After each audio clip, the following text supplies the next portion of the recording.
So let me tell you all about a time that I brushed shoulders with Roger Ebert at a bus stop in Urbana. I swear he was staring right at me. It's my story, mine. No. Excuse me, Jessica, I cannot believe you're doing this again. This is my story. I brushed shoulders with Roger Ebert at a bus stop. Not you, not you. And this is not the first time I've caught you telling my story.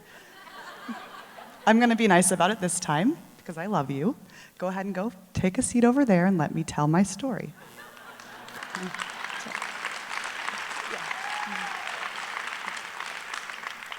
I promise you, when you're a twin, that happens. You find your sister telling your story, and she truly believes it's her story to tell. Promise. So Jessica and I have been together from womb to age 21. Literally, every single moment almost was spent together. So she's been there through the highs and the lows. Well, the college years had a lot of highs and quite a few lows too, as any college grad can relate to. One low stands out in my mind in particular. My college crush, Tom, you know, the guy that you drool over for 2 solid years, was finally paying attention to me. I'm over at his apartment one night. We're hanging out on the couch watching a Pink Floyd concert on VHS.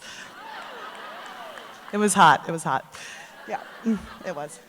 And all of a sudden, crazy, raging, cramping feeling starts happening.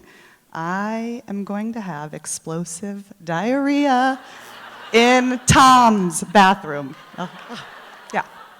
Well, I'm pretty sure he didn't notice the first time, but I was back in the bathroom not even 10 minutes later, and I knew he knew something was up. So I called my college roommate to come pick me up, and I decided to wait outside by the curb. Well, this is how things work for Julie Henry. That crazy, raging, cramping feeling I was having came back. Yeah, I know, terrible.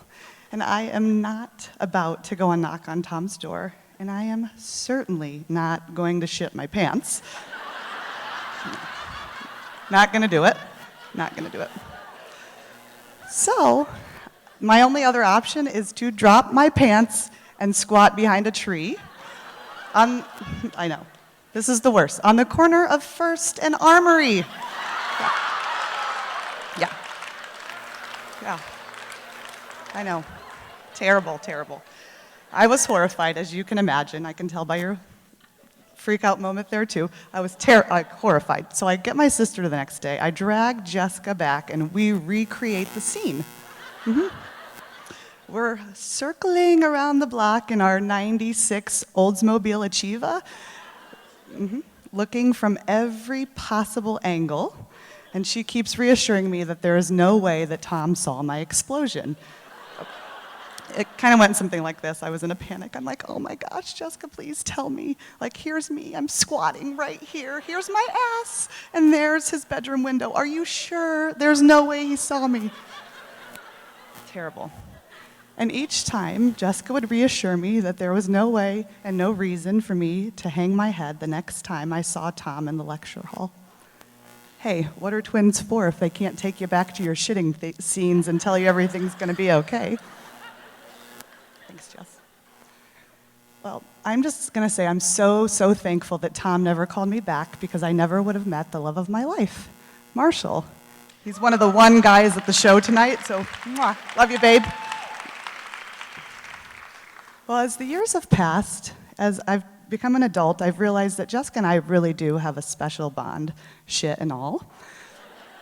A few years ago, I accidentally became pregnant with my 3rd son in 3 years.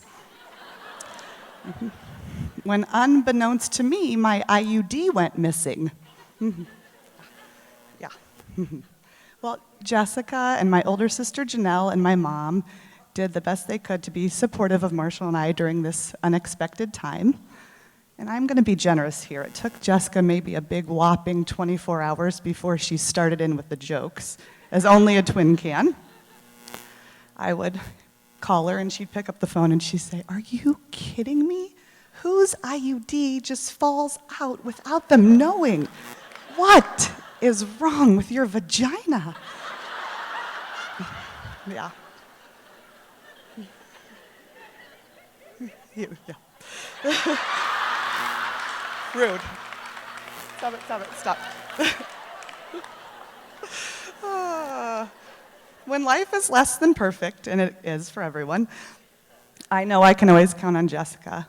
I've been there for her when she's battled anxiety, and she's been there for me when, well, random items fall out of my apparently cavernous vagina. Jessica and I have spent the last 35 years thinking we were fraternal twins, because that's what the doctor told our mom when we were born. We never really believed it. So it was just last month, we got together with our sister and our parents, and we opened the results to a DNA test. Now, we finally know the truth. 1 sperm, 1 egg.